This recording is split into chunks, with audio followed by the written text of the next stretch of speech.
पर अब असदुद्दीन ओवैसी का बयान सामने आया। उन्होंने कहा हमें धमकियां दी जा रही हैं, ईद के लिए परमिशन लेनी पड़ती है। ओवैसी की तरफ से एक बड़ा हमला बोला गया था, हमें धमकी दी जा रही है, ईद के लिए परमिशन लेनी पड़ती है।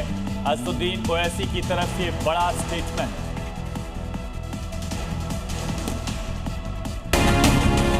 हमको धमकियां दी जा रही हैं, हमको कोर्ट को जाकर ईद मनाने के लिए कोर्ट को जाना पड़ा। बताओ बीजेपी, आरएसएस, मोदी, ये कौन सा रूल ऑफ लॉ है?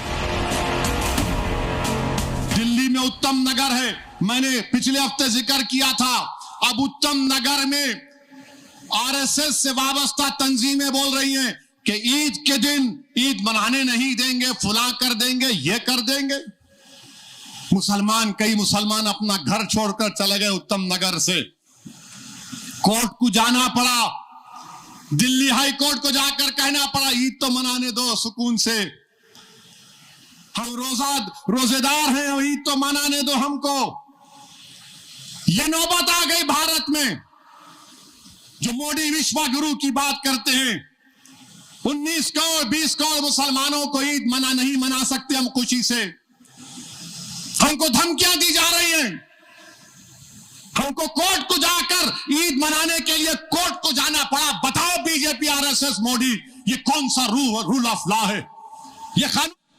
अलीगढ़ में सड़क पर नमाज पढ़ी गई है, पुलिस की मौजूदगी में ही सड़क पर नमाज पढ़ी गई है, जबकि मुख्यमंत्री का आदेश है ऐसा नहीं होना चाहिए था। और बड़ी खबर आपको बता रहे हैं, अलीगढ़ से जहां पर सड़क पर नमाज अदा की गई, तस्वीरें देख लीजिए। अलीगढ़ की ये तस्वीरें हैं और सबसे बड़ी बात है कि पुलिस की मौजूदगी वहां पर है। जी न्यूज पर ये एक्सक्लूसिव तस्वीरें देखिए, खाकी में आपको वर्दी वाले नजर आ रखे हैं, वहां पर पुलिस की मौजूदगी और बाकायदा उनकी मौजूदगी में यहाँ पर अलीगढ़ में सड़कों पर नमाज अदा की गई। तो सीएम योगी का साफ निर्देश है कि तय जगह पर ही नमाज होनी चाहिए, चाहे वो ईदगाह हो या मस्जिद हो। सड़क पर या किसी पब्लिक प्रॉपर्टी पर इस तरह की कोशिश नहीं होनी चाहिए। लेकिन अलीगढ़ जहां पर सड़क पर ही नमाज पढ़ी गई है, तस्वीरें आप देख रहे हैं सबसे पहले जी न्यूज पर। दूसरी तरफ पुलिस की मौजूदगी, पुलिस वहां अनाउंस भी कर रही थी, लोगों को समझाने बुझाने का शायद प्रयास किया गया। क्या ये बड़ा सवाल है, लेकिन आखिर पुलिस के रहते हुए ये कैसे हुआ?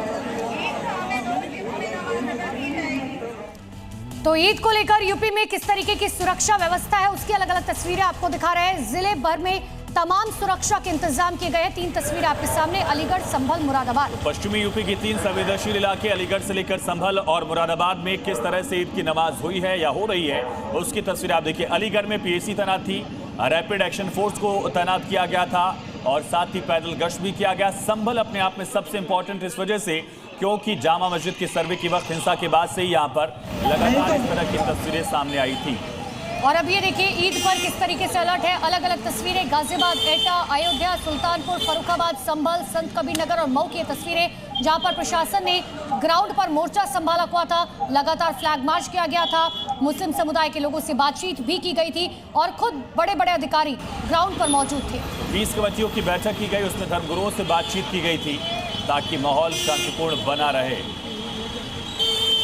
तो ये अलग अलग तस्वीरें आपको दिखा रहे हैं, गाजियाबाद से लेकर मऊ तक की तस्वीरें देखिए, जो ये बताने के लिए काफी है कि यूपी पुलिस की तैयारी किस तरीके की थी। तो पूर्वांचल से लेकर पश्चिमी यूपी, एनसीआर से लेकर बुंदेलखंड तक उत्तर प्रदेश में सघन व्यवस्था, सख्त सुरक्षा व्यवस्था जो है वो नजर आई है। तमाम शहरों की तस्वीरों को देखकर आप समझ सकते हैं कि मुख्यमंत्री ने जो बैठक की थी और स्पष्ट निर्देश दिया था कि कानून व्यवस्था को लेकर कोई भी कोताही अधिकारी ना बरतें। और ये जो आप हमारे आसपास की तस्वीरें देख रहे हैं, ये बता रखी है कि आखिर देखिए प्रशासन ने किस तरीके की तैयारी की थी। सीएम योगी के आदेश के बाद ये प्रशासन की तमाम